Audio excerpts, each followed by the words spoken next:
Hello, मेरा नाम टीना है और ये है उड़ान सीरीज़ का तीसरा एपिसोड। उड़ान वो सीरीज़ है जिसमें हम ऐसी औरतों के बारे में बात कर रहे हैं जिन्होंने अपने लाइफ में फिजिकल डिसेबिलिटी को फेस किया है और अपने खुद के लिए उसकी परिभाषा को चुना है।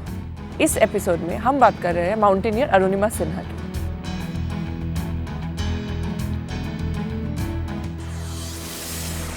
– 2011 की बात है जब अरुणिमा सिन्हा ट्रेन में सफ़र कर रही थी। उन्होंने एक गोल्ड की चेन पहन रखी थी। कुछ बदमाशों ने उनसे वो चेन छीनने की कोशिश करी।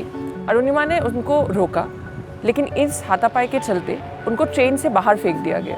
ट्रेन उनके पैर के ऊपर से गुजरी और उनका लेफ्ट पैर कट गया। 2013 में अरुणिमा सिन्हा दुनिया की पहली एम्प्यूटी बनी, यानी वो व्यक्ति जिनके बॉडी से कोई भी अंग अलग कर दिया गया हो, जिन्होंने माउंट एवरेस्ट क्लाइम किया। अरुणिमा पैदा हुई दिल्ली से करीब 200 किलोमीटर दूर अंबेडकर नगर नाम के एक शहर में। अरुणिमा के पिता की डेथ हुई जब अरुणिमा 3 साल की थी। इसके बाद अरुणिमा के जीजू ने उनका परिवार संभाला। बचपन से ही अरुणिमा को खेल कूद का बहुत शौक था। वो साइकिलिंग से लेके नेशनल लेवल वॉलीबॉल तक खेलती थी। अरुणिमा ने नौकरी के लिए लॉ की पढ़ाई करी। वो काफ़ी फ्रस्ट्रेटेड भी थी कि उनको नौकरी नहीं मिल रही थी। फिर 2011 में CISF यानी सेंट्रल इंडस्ट्रियल सिक्योरिटी फोर्स का उनको कॉल लेटर आया, लेकिन उस कॉल लेटर में उनका बर्थ डेट गलत था। वो ये मौका गंवाना नहीं चाहती थी और अरुणिमा ने वहाँ से दिल्ली तक का ट्रेन पकड़ा, लेकिन उनकी ज़िंदगी उस सफ़र में बदल गई। बाद में जब महिला आयोग का रिपोर्ट आया तो ये पता चला कि जब अरुणिमा ट्रैक में पड़ी हुई थी तो उनके उसी पैर के ऊपर से 49 ट्रेन्स गुजर के गई। रात भर उनके खुले घाव के पास चूहे मंडरा रहे थे। सुबह जब कुछ लोग वहाँ पे अपना नित्य कर्म करने आए तो उन्होंने अरुणिमा को देखा और उठाकर लोकल एक हॉस्पिटल में पहुँचाया।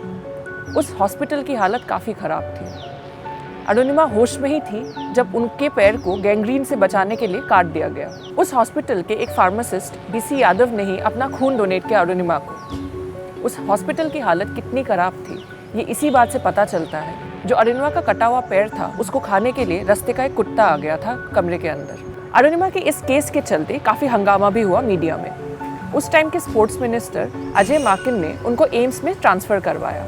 वहाँ पे ही उनके पैरों में ऑपरेशन भी हुआ। उनकी हड्डियाँ चूर हो चुकी थी, इस वजह से वहाँ पे एक रॉड भी लगाया गया। अरुणिमा के इस एक्सीडेंट की रिस्पॉन्सिबिलिटी कोई नहीं लेना चाह रहा था। इनफैक्ट बात तो यहाँ तक आ गई थी कि लोग बोल रहे थे शायद अरुणिमा ने सुसाइड अटेम्प्ट किया है। अरुणिमा हिम्मत नहीं खोना चाह रही थी। उन्होंने उसी वक्त डिसाइड किया कि सबसे इम्पॉसिबल टास्क जो है दुनिया का, जो कि है माउंट एवरेस्ट की चढ़ाई करना, वो उस टांग से यही टास्क कंप्लीट करेगी। लेकिन अरुणिमा ने जब ये बात डॉक्टरों को बताई तो उनका 2 ही रिएक्शन आया। या तो उन्होंने सीधे उनके मुंह पे हंसना चालू कर दिया, या किसी ने ये भी बोला कि उस वक्त जब ट्रेन से पैर कटा था शायद उनके सर पे भी कोई चोट लग गया होगा कि वो ऐसी बातें कर रही है। अरुणिमा हॉस्पिटल से निकली और बछेंद्री पाल से मिलने गई। बछेंद्री पाल वो महिला है जिन्होंने हमारे देश में सबसे पहले माउंट एवरेस्ट की चढ़ाई करी। बछेंद्री पाल ने अरुणिमा से कहा कि तुमने अपने अंदर के एवरेस्ट की चढ़ाई पहले ही कर ली है, अब बस लोगों को दिखाना बाकी है। अरुणिमा ने नेहरू इंस्टीट्यूट ऑफ माउंटेनियरिंग में बेसिक माउंटेन क्लाइंबिंग सीखा। उसके बाद वो 18 महीने ट्रेनिंग में रही, जिसके टाइम पे उनको काफ़ी ज़्यादा दर्द हुआ, लेकिन उनके अंदर के आग को देखकर बहुत सारी कंपनीज आगे आई और उनको ग्रांट्स दिया। अरुणिमा की नकली टांग की वजह से उनको काफ़ी प्रॉब्लम्स फेस करना पड़ा। पकड़ ढीली पड़ जाती, वो बहुत आसानी से स्लिप हो जाती। इन सब प्रॉब्लम्स के बावजूद उन्होंने डिसाइड किया कि वो माउंट एवरेस्ट तो चढ़ेगी।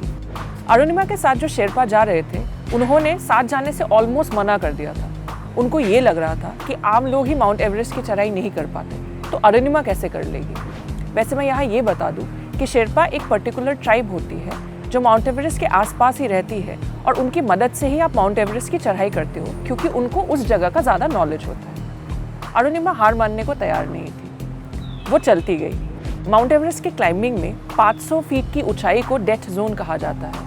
अरुणिमा के ठीक पहले जिस बांग्लादेशी क्लाइंबर ने वहाँ पे चढ़ाई की, उनकी मौत हो चुकी थी। 21 मई 2013 में अरुणिमा सिन्हा ऑलमोस्ट समिट पे पहुँचने वाली थी, लेकिन उनका ऑक्सीजन सप्लाई कम हो रहा था। उनके शेरपा ने बोला, जान बचाओ, बाद में कभी चढ़ लेना। लेकिन इतनी दूर आने के बाद अरुणिमा तैयार नहीं थी वापस जाने को। उन्होंने एक के बाद एक कदम बढ़ाया। पहुंची समिट पे, उन्होंने हमारे देश का झंडा लहराया, फोटोज़ ली, और उसके ठीक 50 कदम बाद उनका ऑक्सीजन सप्लाई ख़त्म हो गया। लेकिन शायद इस बार भगवान भी उनके साथ थे। वहीं पे एक पड़ा हुआ ऑक्सीजन सिलेंडर मिला जो इमीडिएटली उनके शेरपा ने उनके ऊपर फिट कर दिया। पर कहानी यहाँ ख़त्म नहीं होती।